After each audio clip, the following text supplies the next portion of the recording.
Welcome to Nitpicking Nerds, and it's time for a tier list. A card draw tier list for Commander.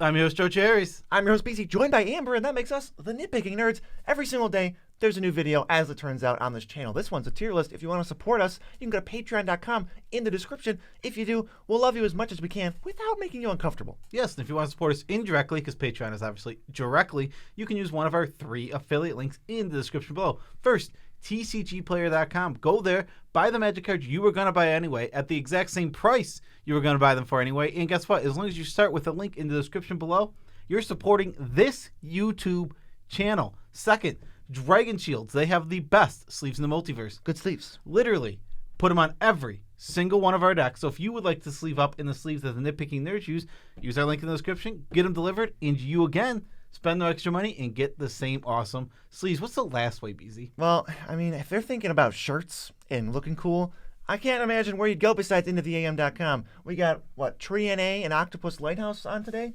Yes, we do have Octopus Lighthouse. As t-shirts. If you want some cool t-shirts for 10% off, mind you, there's a link in the description for our affiliate site. And channel sponsored by Moxfield, but there's an ad somewhere, and you're just never going to be able to predict where it is. That's the problem for you. Yeah, I mean, it's not really a problem, but it's a problem. Right, because you wish you could just skip right to it.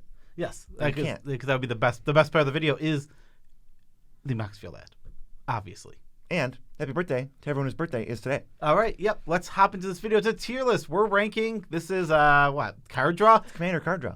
Most of it is literal card draw, but some of it is, pseudo card draw. There's an impulse draw spot in here. There's a huge card advantage engine that is essentially card draw without actually drawing cards.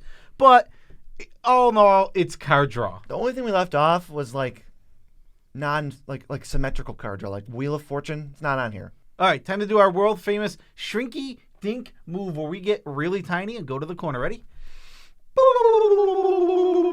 And we're tiny. BZ, right. Grab the Nitpicking Nerds patented computer. Amber's not going to like this. Not at all.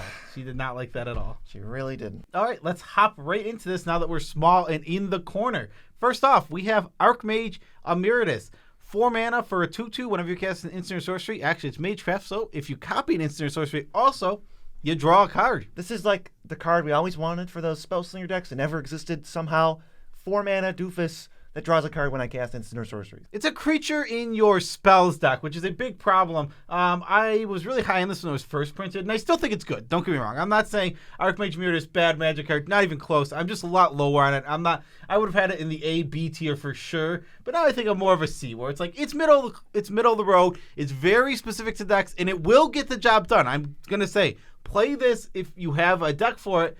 But I'm a lot lower on it now than I used to be. Yeah, it's not the A we thought it was. Turns out it's just a C because the type doesn't match up with what your deck's trying to do. It can't possibly match up with what your deck's trying to do. So I think C feels good for it. It's definitely not a bad card. Oh yeah, it's not a bad card. There are plenty of decks where this is the right go-to card draw spell.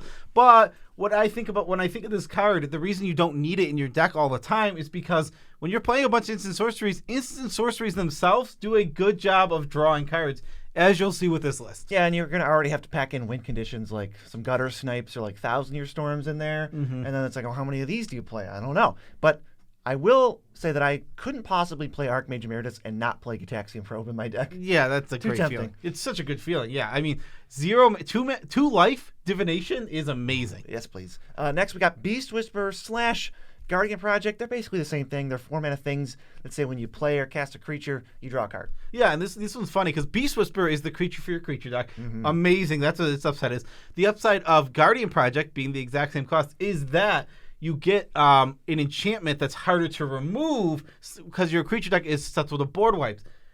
They both have their upsides. They're both really good. Where do you have these rated? I'd probably put them in B range. Yeah, I think the thing that keeps these down in the B tier is just that they're very, very specific decks compared to some of the cards on here that you're going to see that don't require any building around whatsoever. Like, you want 50, 60 creatures, not 60. You want 50, 30 to 50 creatures, right, in your deck. So that's a high count, so these will only be in specific decks. Yep. Next, Bolas' Citadel. This is a pretty good magic card. It's 3 black for an artifact.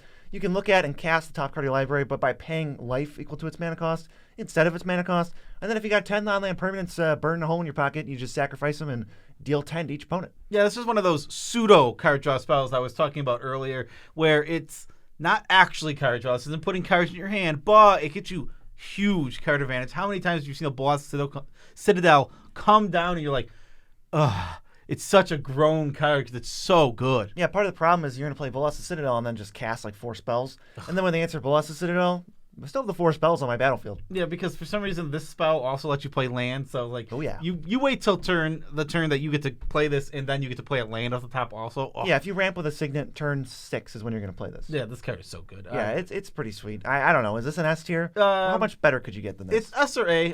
Probably S. I guess the reason I was thinking maybe A is that it's not actual card advantage, but it isn't actual card draw. It is literal card advantage.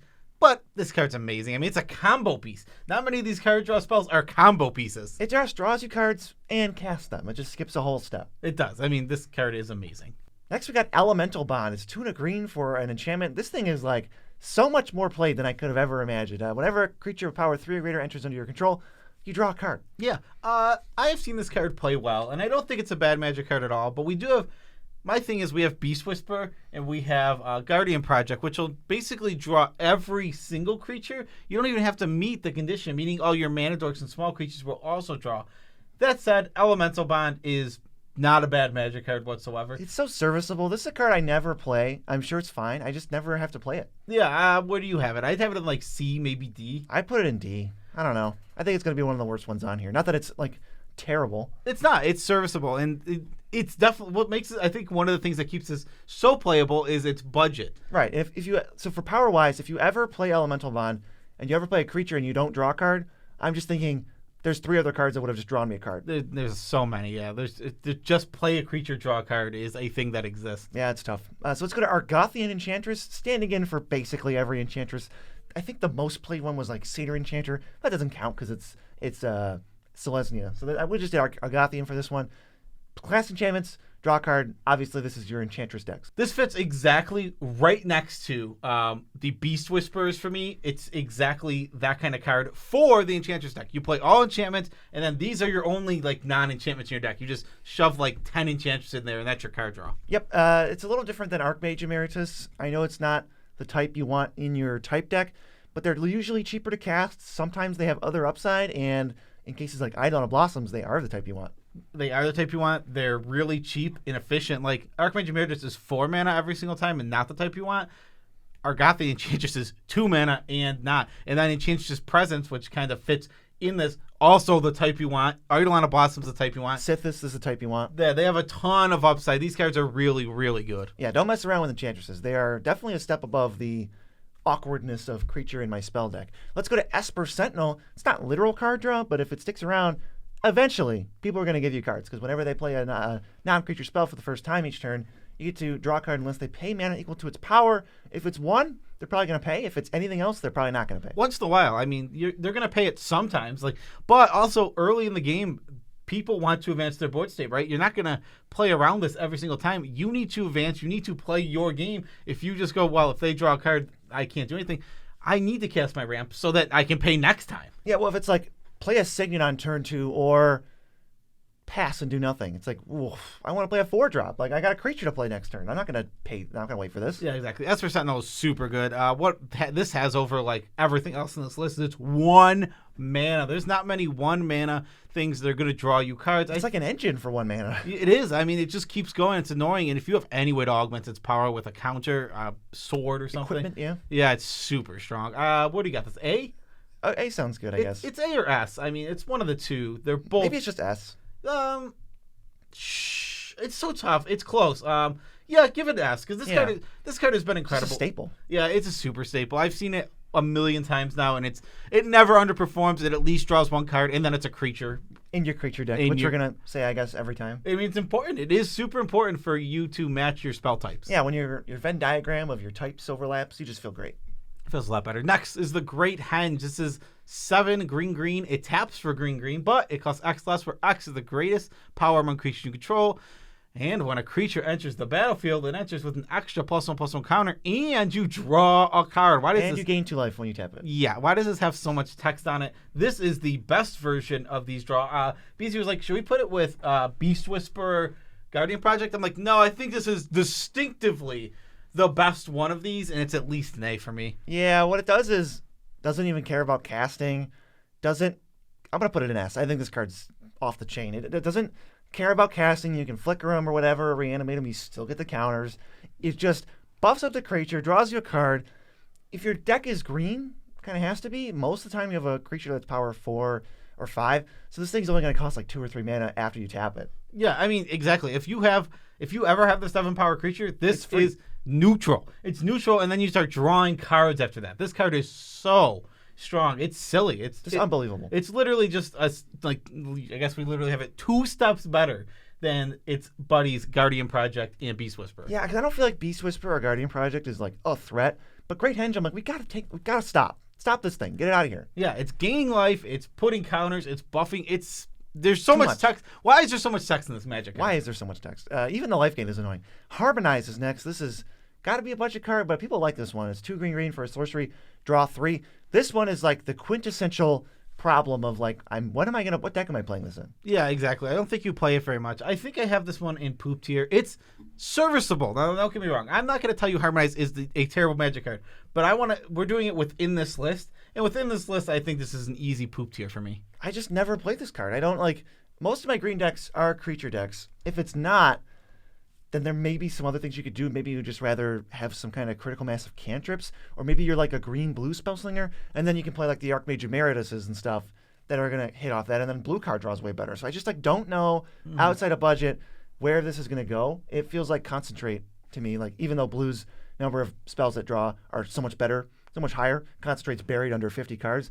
Harmonize is starting to get buried under 50 cards too. Yeah, exactly. You have to have some sort of green. I think the one deck that comes to my mind that says, hey, maybe I'd play this is Wart. But then I think Wart just wants to play Thrill of Possibility more. Right, because that spell copied is just better. Yeah, way better. So, I mean, yeah, exactly. I'm not going to this card ever. Maybe it's a budget card. Yeah, maybe. Jessica's Will is not a budget card. It's just a great Magic card. It's 2 and a red for a sorcery. You're making a bunch of mana equal to somebody's hand size, and then you're going to exile 3 cards, and you can play them this turn. Okay, yeah. Jessica's Will's obviously S. This isn't even close. Staple. It's like the second best red card in Commander. It is. I don't know. I'm looking at a top, and I don't need. It might be the above Bolas Citadel. It might be like because of the other half of it. This card is so good. You always get to cast the spells because you exile, and then you get mana because you most likely had your commander out. This card is silly good. Also part of combos because it makes mana. It's a ritual, so if you are generating enough mana, you can go infinite with, what's it called? Reiterate. So this has combos too. Yeah, and then you can like draw your entire deck too. Yeah. Just your commander out. Okay, yeah. Fair. Totally fair. Jessica's Will is an amazing Magic card. Do we have to say that? You don't really need to even like go too deep. No one's going, really? Jessica's Will in S tier? It's 3 mana draw. 3 mana draw 3 that makes you the mana to play the cards. Wow. That's a good Magic card. Yeah, it feels like Citadel, but you always get 3 cards. Every single time. But you don't get a Citadel. Sadly. Your Citadel dies after. This next one, it kind of just looks like a dragon in an orb, but I think that's because it's a placeholder from Moxfield.com, the greatest website ever made to build decks. It just makes it too easy. You can put all these cards in the same deck, and you can sort them by mana cost and figure out which ones are too expensive. Which ones, like Harmonize, aren't going to give me that much bang for my buck and only have a flat ceiling. It does it all. Yeah, exactly. And Moxfield.com is where we put every single one of our decks. Go follow us over on that website and see every deck we make. I've just put 2 new ones up there. We got Will, which is the dice rolling commander, and we got Blanca, which is the really, really Voltron-y type deck that dies to removal. I just built Commander Liara Porter, and I also built Green-Black Uncommons, the deck. Go check out every single one of those decks. Literally, if we do something on this channel for a deck, you're going to see it over there. So we talked about auto-includes. Like the top 4 here are pretty much staples. Moxfield, probably just better than all of them, right? Yeah. Because it's going to go in more decks than those. You don't even need an actual physical deck to put this one in because that's pretty strong. If you're building a deck, just theorizing it, you can use Moxfield.com. Wow, that's easy S tier for me. Muldrifters, 4 and a blue for a 2/2 flyer, ETB draw 2, or you can evoke it so it dies right away for 2 and a blue and just go for straight up divination. Yeah, okay, so this card is very middle of the road. This is the easiest C for me, where it's just like, this card is fine. This is passable. And the thing that keeps this thing playable it's flickerable. So if you have any way to flicker it, you can evoke it and then flicker it, and then you draw 4, and like that starts feeling amazing.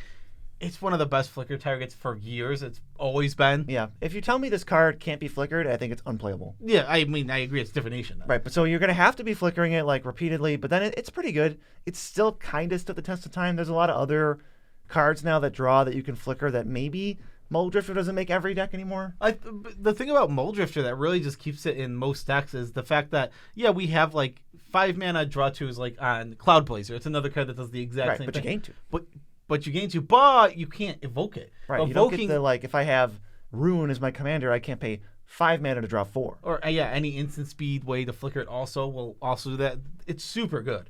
It's definitely fine. I don't think it's as good as it used to be, though. Let's go to Mystic Ramora. 2 fish back-to-back. This one's a blue for an enchantment, obviously. And if an opponent casts a non-creature, you draw a card, because they can't pay 4 mana, but you have to pay cumulative upkeep on it. Yeah, okay. So this one is really good. I mean, it's just probably S tier again. Look, we got Wooburg. We did it. We got Wooburg up in S tier. Wooburg in S tier. I'm curious if we're putting too much in S tier, maybe. This might be our first A, though. Is it A? Because it's so good. It will draw you cards almost every single time. Like, I keep looking, and it's usually 1 to 3 mana for just the most cards. No one can pay for this. It's not happening. I don't know if I've ever seen it. Maybe we should put, so here's what maybe we can do. We can maybe put Esper Sentinel. No. They're also good. I'm sure we'll get some A tiers. We just happen to get a bunch of S's. Yeah, I'm just like, do any of these go down? I guess not. So yeah, I'm fine with leaving these all in S tier. They're so good. They're such good Magic cards. You can put them in almost any single deck. Great Henge, you need creatures, but if you have creatures, that card's amazing. Yeah, Great Henge will draw the most cards of any of these if you have creatures. So these are they're all just staples. You can put Mystic Remora in any deck. You need no building around. If you're an Enchantress deck, it's even better because it's going to draw you a card right away. Yeah, fish is silly. Don't feed the fish, but you have to. Yeah, I mean, it's tough not to feed the fish. It costs 4 mana to feed a fish. Those are amusement park prices. Yeah, those are Disneyland captive audience prices. Yes, they are. Necropotence, where do you think this one will go? It's like maybe the 3rd best card in the format. It's black for an enchantment. Pay 1, draw 1 at your end step. Yeah, I mean, this is the easy S tier. It is the top of S pretty much. I don't know. So one thing I will say about Necropotence is that as we play more combat metas, even though it would be really, really good, it is weaker and requires more building on. That being said, it doesn't matter. This is a combo engine. You have to try not to win with this. The card's ridiculous. The card is absolutely absurd. You can draw 30 cards and then discard the ones that exile and then win your next turn. Yes, a Sculpted 7. I'd rather have a Sculpted 7 after 30 than 10 cards in my hand. I just give me the huge selection, please. I don't care that I have to discard. Yeah. This is pretty simple. I mean, Necropotence is an amazing Magic card. We're here. It's I don't know what else to say about it. It's like Jessica's Will. It's like, what else do you want me to say? This card is literally one of the handful of the best cards in the format. Yeah, it's amazing. Yeah, it's bannably good, I think. Breathe the Bones, what a step down. It's 2 and a black, so it's the same mana value. You're going to scry 2, you're going to draw 2, and then to balance it out, you're going to lose 2. Yeah, I think this one sees play purely because it is a budget card. See, I think people just like this card. I think it's a budget card. I would be, let us know if you play Read the Bones, not in a budget. I just want to know, because I think it definitely sees play outside of that. Yeah, I think this one is poop tier. It feels like I don't need to go to this card. This card, again, is one of those, just like Harmonize, it's passable. It does the thing. It's not horrible, but we just can do so much better. Just look at this list already. I'm so low on this card. I think it's pretty distinctly even below Harmonize. It's not even... Harmonize is 4 cards, 3 mana. That's kind of where we're at across the board. This is 3 mana, 2 cards. You said that backward, because Harmonize would be amazing if it was 4 cards for 3 mana.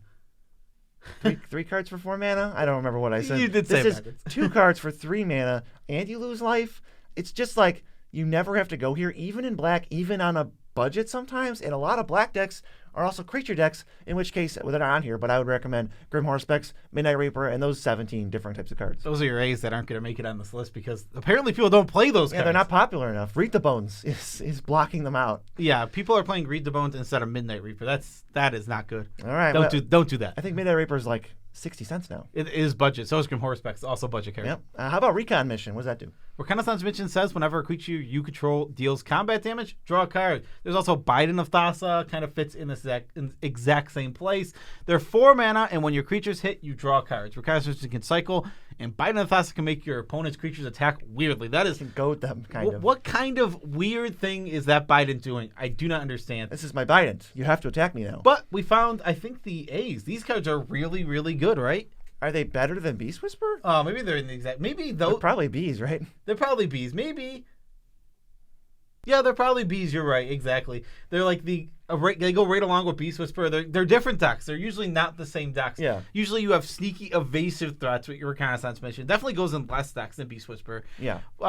Yeah, maybe Beast Whisperer is an A. Maybe that's what the So problem maybe is. it looks like this, but Beast Whisperer is just better than all these cards. Yeah, so it's a distinctive A. We got an A! Woo! Hey! We had to cheat. How anticlimactic. Return of the Wild Speaker / Riskars Expertise. You're drawing X, where X is the highest number of power among creatures you control. Return of the Wild Speaker doubles as a overrun type thing, but it only cares about non-humans for pumping or drawing. And the Riskars Expertise gets you cast a spell for free after you draw. Yeah, these cards are amazing. It's a powers matters thing. They're very specific, but they're incredible. When they're drawing, in the decks you're putting them in, they're drawing 6, 7, 8, 9, 10 cards every single time, and those numbers just get absurd so quickly. I am super high on these. I play them all the time. Where would you put them? They're 1 or 2 mana more than Harmonize, and they're going to draw at least twice as many cards. Yeah. And then have more text as either an overrun or casting 5 mana value for free. Yeah, no, I've actually had, for a long time, I had never cast the overrun on Return of the Wild Speaker. In the past month and a half, I've cast it twice for wins.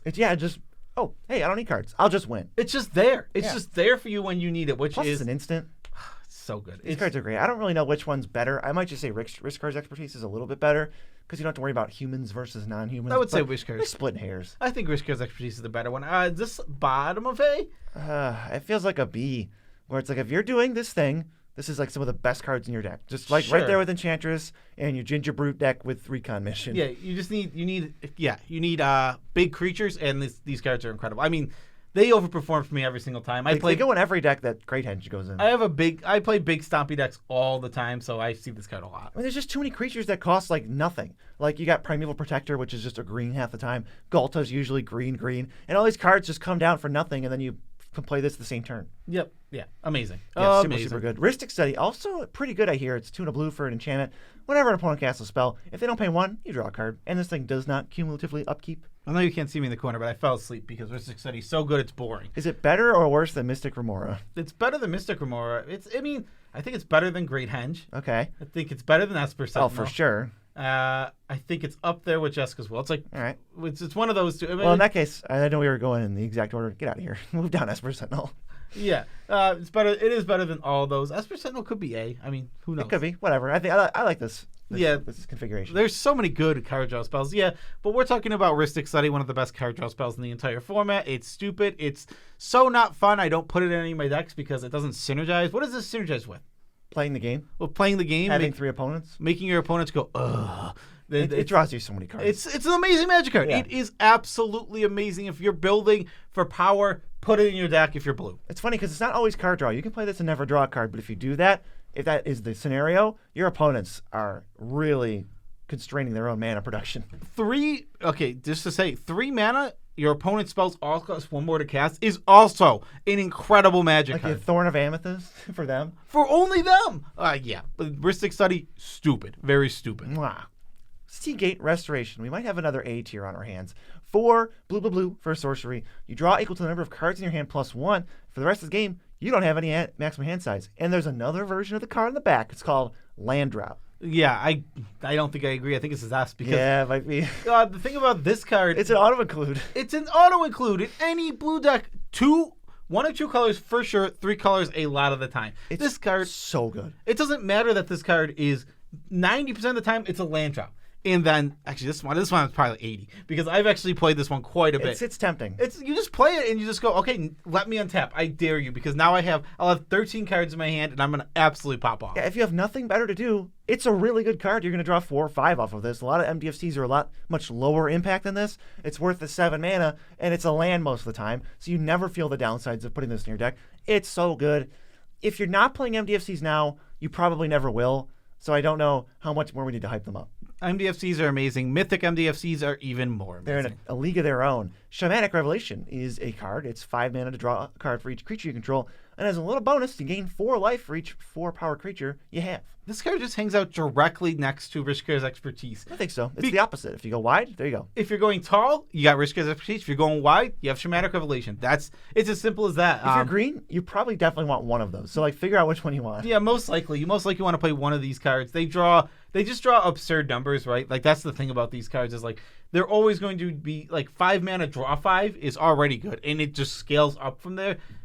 Riskars Expertise can be 6 mana draw like 8, 9, 10. This can be 5 mana draw 8, 9, 10. What's so good about this one is like you can go shields down and not feel too bad about it. It's like, all right, I'll draw 6 cards, gain 12 life, and now I'm not going to be too worried about having to spend my turn to draw cards. Yeah, exactly. So both of those just going wide, Shamanic Revelation. Going tall, Riskars Expertise. Boom. Let's go to Night's Whisper and Sign in Blood. I could not think of what the arts were for a second, but they're both 2 mana draw 2s and you lose 2.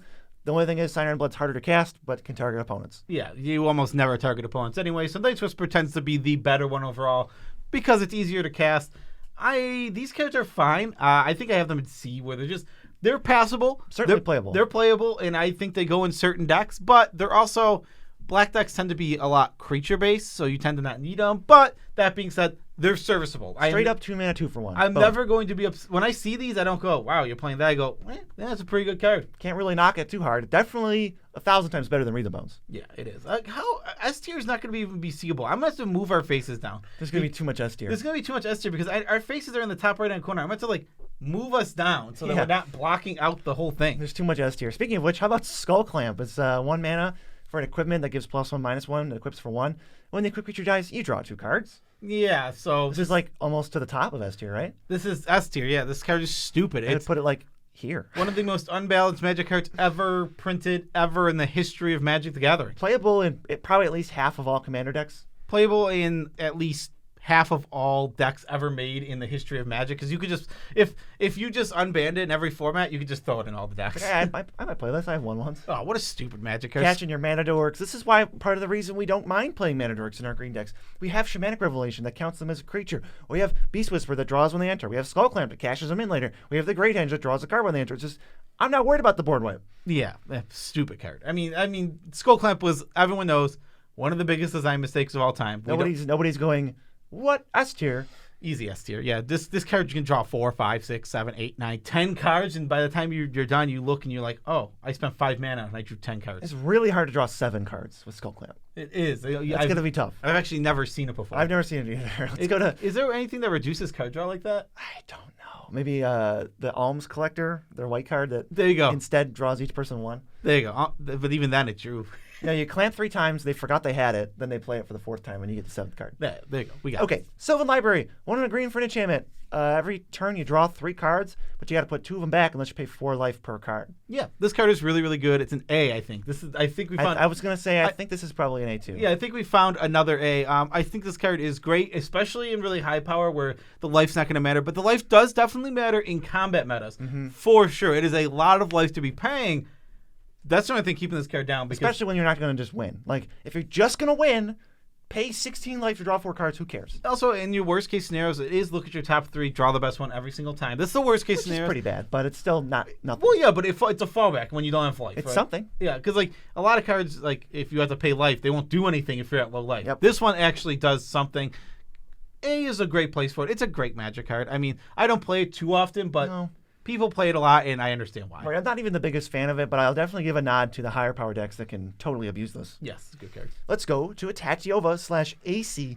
Landfall, draw a card. AC says extra land drop. Attachiova says gain a life. Yeah, both of these are land enters, draw a card, and they're both really, really good. They'll run away with things so fast. What's silly about these cards is they're not just like whenever you play a land. That's probably what it needed to be. For me. Yeah, but instead it's a fetch land. Gets you 2. Cultivate gets you 1. Cultivate gets you 1. Any extra land drop from anywhere is getting you extra cards of this. What happens with these cards, especially if they're commander or if they're in a deck with a lot of ramp, is they turn all your ramp into card draw. So it's like, oh, now my cultivate is a divination. Okay. It turns it all into like storm spells. Sky Shroud Claim is now like put 2 mana out. I have 2 extra mana now. Draw 2 cards. Then I'm going to start playing. It just feels like a storm turn. Yeah, exactly. You every single one of your dumb ramp spells that you're playing 30 of because you're a Attachiova deck now draws a card. Yeah, and it just makes it so that you don't need to play card draw because your ramp is your card draw, and things get out of hand. Yeah, exactly. Where do you have this one? I don't know. They're probably not A's. They're probably just like bottom of B, right? They're pretty specific. Yeah. Or do you think you could just play these? You tend not to want to just play these. Yeah, they're specific enough, and what keeps these two down, I think, a little bit is they are a little bit slow. Like, even if you have extra land drops, you can get like 6 mana, 3 cards is like what you can get right away out of like an AC. That's what you can expect. But that's slow. If you untap with an AC and Attachiova, amazing. You might win. Yeah, like a lot of these other cards give you cards right away. This you kind of have to wait. But Attachiova, I mean, obviously an amazing Magic card. Yeah, bare minimum they're going to cantrip, and then the next turn they're going to be off the chain. Yeah. Let's go to Temur Ascendancy and Garricks Uprising. They draw off of 4-power creatures. Garricks Uprising gives trample, and Temur Ascendancy gives haste. Yeah, this is mostly Garricks Uprising. We just threw Temur Ascendancy next to it because some people didn't ask where it was. Yeah, exactly. So we were gonna leave Temur Ascendancy off, but we were like, it can go with Garricks Uprising. Garricks Uprising. What I really like about this card compared to the Bond is that it enters and draws, and yes, it requires 1 more power, but I do think this card is distinctively better. And for some reason, it also gives your creatures trample. That part is nice to have. Yeah, and on Temur Ascendancy, it gives your creatures haste. Both of those things are what take this up. I think this is top of C. I really like this card a lot. I'm high on it, and I enjoy it. But I see that we have Beast Whisperer, we have Guardian Project. Those cards are distinctively better to me. But these cards will pull their weight and do what they need to do in a deck you play them in. Yeah, if your commander meets these requirements, I like it better than Elemental Bond.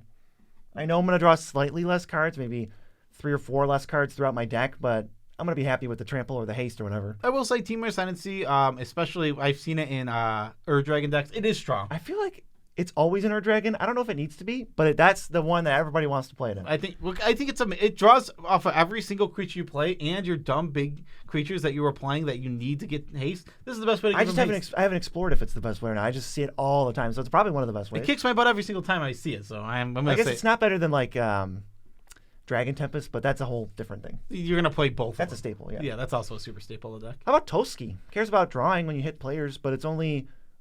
No, it's just it's the same as Recon Mission, but it's a 1/1 that has to attack. Yeah, so I would put this at... I'm lower on this. It's not bad. Don't get me wrong. It is the exact same thing as Reconnaissance Mission, but... I don't know, for some reason, I think maybe because my meta always has Yawgmoths running around killing it. When Yawgmoth comes around, this card looks really bad. It's kind of embarrassing. It's embarrassingly bad in that case. But I would probably put it right next to Reconnaissance Mission. Maybe it's like the difference is like it can go to C. I think the difference is blue versus green. It is blue versus green. There's a lot more evasive threats in blue, which is definitely true because you have all the flyers. How many playable flyers in Commander are green? That cost 1, 2, or 3. Not many. So, yeah, I like Toski, but I'm definitely lower on it. And I don't play it anymore because it dies all the time. I'm so sick of Yawgmoth killing this thing. It's not like Toski's going to be chipping in much. It's really just going to get blocked. It does, yeah. And it has to attack each turn, so it's not a blocker. Yeah, it's kind of sad. It is sad. But, again, my main thing is, Yawgmoth is in my meta a lot, and this dies for free. I love me a Yawgmoth. If you see Yawgmoth all the time, don't play Toski. But if you're Yawgmoth free in your meta... Get it in your deck. It's a good card. And speaking to the opponents of the person who's Yawgmoth free, get Yawgmoth in your deck. Yeah, Yawgmoth's free. That card could have been on here too, but people want to play Read the Bones instead, you know? People want to play Read the Bones instead of Yawgmoth. I don't know what's going on. Yawgmoth's so good. Treasure Cruise and Dig Through Time are rounding out this list. They both have Delve, and they're going to draw you some cards. They're not the same card draw, but they're the same requirement to play, which is care about your graveyard. I'm glad that we found at least a couple A's, because this is also an A for me. These things are really, really efficient when you are filling your graveyard. Yeah, you need to fill your graveyard. That's the only thing you need to do. And that happens just from playing Magic, so it's not like it requires a lot of you. These cards are so good. It's 1 and 2 mana that draw the best 2 out of your top 7. Jeez. Draw 3 for 1 mana. That's Ancestral Recall. That's one of the best Magic cards ever made. Yeah, these are very pushed for common and rare, and we're happy to play them all the time. We play these a lot. It feels like they're like B-level power, but because they're so much more playable in so many more decks, they just move up to A. Yeah, if you want part 2 of this, there is plenty of card draw that wasn't on here. Like we mentioned Yawgmoth for just 1, where we would probably put it in A or S tier because that card's amazing. We have plenty of tier lists. Check out our ramp tier list. We just did that recently. Peace out, Tribe Scouts.